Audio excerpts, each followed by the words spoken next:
Welcome back from that break to continue with our discussion. I have with me in the studio Chiytwo. He is a life coach and he will be talking to us about life coaching.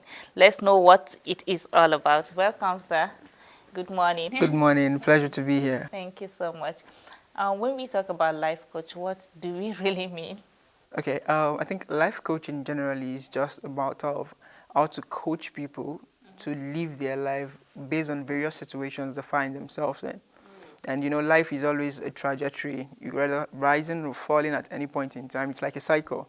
So at every point in time, we need to understand how to manage ourselves through life. Even in times of happiness, we need to manage ourselves. Even in times of sadness, we need to manage ourselves. When we're progressing, we need to manage ourselves. And even when we are retrogressing, we still need to manage ourselves. So life coaching is just about trying to help you strike the balance in going through the stages of life or through the cycles of life. Okay. So when you talk about happiness, when I'm happy, I need someone to coach me on how to stay within that cycle of being happy. Well, why I said that is at every point in our life, we're always trying to get to something. Okay. And okay, happiness is an emotion, and emotion is not a destination. It's the journey in itself, and life itself is the journey. So meaning when you are living our own life, there are times this moment we get a news, we're very happy. Then the next moment we get another news that tends to make us sad. But now it's left for us as individuals to determine, oh, do I want to remain happy? Or do I want this sad news to just tamper with my mood and take over me? Okay. Then how do you do this? Like, how do you coach people? Is it like there are schools for coaching people? Or Well, coaching is meant to be a personal thing. oh, okay. If I could use a little bit of sport to it, for those that watch basketball or football, you think that a team has a manager, and even each player has a coach to themselves that train them on fitness, on their diet, on ethics of how to probably maintain their physical fitness. So the same thing happened with life as well. So coaching is a personal thing, it's a personal interaction you have with someone that help them manage, they understand their own self. Then after understanding themselves, they will use that understanding to lead a better life for themselves. Oh, wow. Okay. So I guess you use social media to do all this.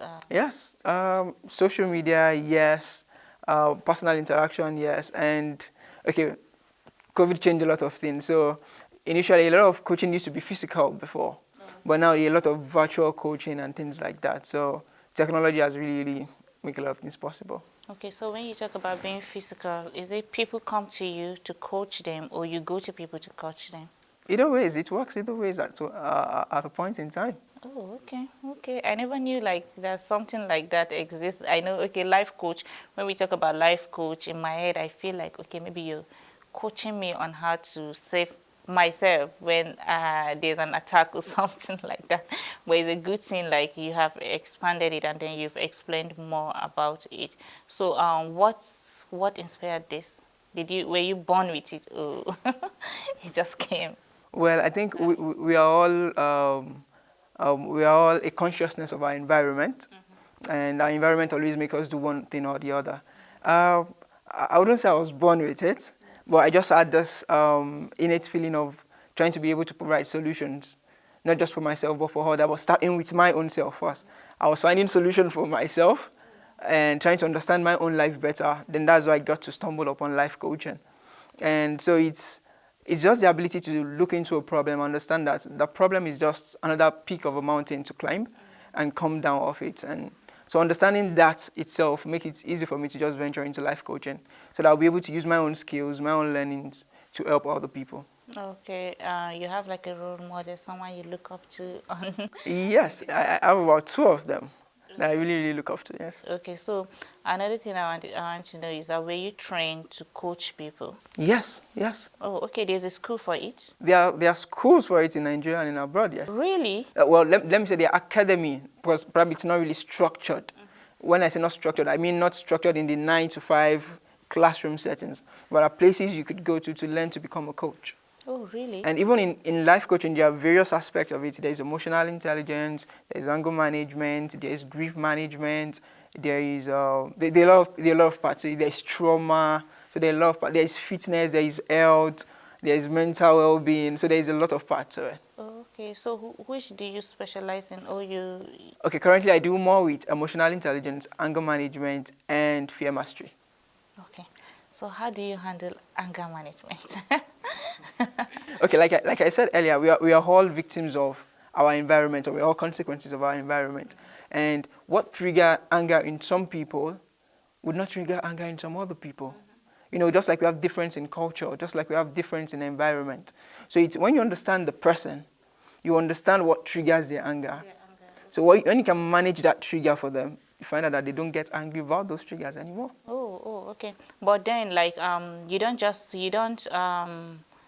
coach the person when the person is already at the peak of, maybe, let me use anger as an example. Maybe you're already at the peak of anger, like, getting mad about something. You don't just come as a life coach and be like, no, I'm a life coach, calm down. Do you do that? No, no, no, no. Often than not, you know, there's this statement that you need to identify a problem before you could solve it. And not just identifying a problem. You can identify the problem as a third party or as a third person, but it's also important for the person who has the problem to identify that that thing is a problem. You know, just like you mentioned anger now, some would tell you, you see some people who probably normally just go out busting out their emotions and things like that. And they'll still tell you, no, it's not an anger issue. But probably you looking from the third person, you're like, no, that's not normal. But if it's not an issue to them, it's just like preaching to the deaf. You know, it shouldn't get through to them until they're able to realize the fact that, okay, this is not becoming normal. So there's a part of coaching where you could help the person to see it as a problem. Okay. Help them to see it as a problem. So when they now accept it as a problem, then you now take it up from there. But just like you said, you don't, when somebody is throwing all their tantrums, you don't tell them, no, I'm a life coach. No, no, no. You know, often than not, just like people walk into the hospital to seek for treatment. So people come to us to also seek for help. Seek for help. Oh, okay. It makes more sense to me now than before. But then another thing I would like to know is, have you handled issues concerning depression? Because I think it's one of the major issues we have in life. Like, people get depressed. Do you handle issues like that? Yes. Okay. I wouldn't mention names, but I know when COVID was really eating the waves, within the period of March till like December 2020, okay, I worked with a group of people. What we did at that time was to provide free mental health aid for people at that time. You know, everybody was locked at home, and so yes, I handle depression and things around that. Yes, and you know, it's just saddening sometimes when you realize the number of things people use work to run away from, because everyone was at home at that time. So a lot of people had to face their issues, and it was really challenging, because I could remember we took over 500 calls as a team at that time. I think over 500 calls, if I'm not mistaken. Because I know, like, suicidal, when it during COVID, was actually massive. Like, Yes. here, this person has committed suicide and all that. Yeah, it was actually, but it's a good thing, like, having you as a life coach talk to such people. So how do you feel like after talking to someone about a particular situation that the person is going through, and the person does not change from it? Well, it's, you know, like I said, it's like someone walking into the hospital to seek for help. The doctor would prescribe medications, what would work for you, what would work, but it's still left for the person to go ahead and use those pills. It's still left for the person to go ahead and use those things. Sometimes, there are times you make interventions for people, and probably they still go ahead and harm themselves. It's one of the things probably coach necessarily would face at a point in time. So the thing is, coaches also have coaches.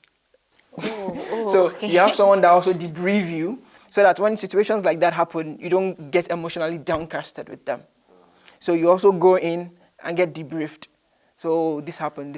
Oh, you could try this next time, try this next time, try this next time. Because we are humans as well. So you're trying to take on the emotional message of some people. So naturally, that would also affect your own emotional state. So when you go for debriefing, you pour that out so you could remain at your own equilibrium. Okay. Have you had issues where you're coaching someone, having this conversation with someone, and then the person loses it? Yes. And how did you handle that issue? Well, that's where anger management comes in. You need to understand the fact that at every point in time, we are human. That's the basic for everyone. We are all humans. And it's natural for our emotions to hijack us at one point or the other. You know, as humans, we grew up with different emotions. We could tolerate at different level. We could remain calm at different level. So when you find people, or when someone loses it at that point, the first thing you need to do is to remain calm. Both of you can't go wild at the same time. So, and that's where emotional intelligence comes in. So when someone loses it, you need to find a way to anchor them back to being calm. So you just need to be able to find a way to anchor them back to being calm, back to their stable state. So yes, I had a situation like that, and my client was just angry. Initially, the client was narrating a situation, and that situation became an emotional trigger. So the client just get angry and really, really flared up like, I didn't expect this from this person, I didn't do that. It was really, really loud.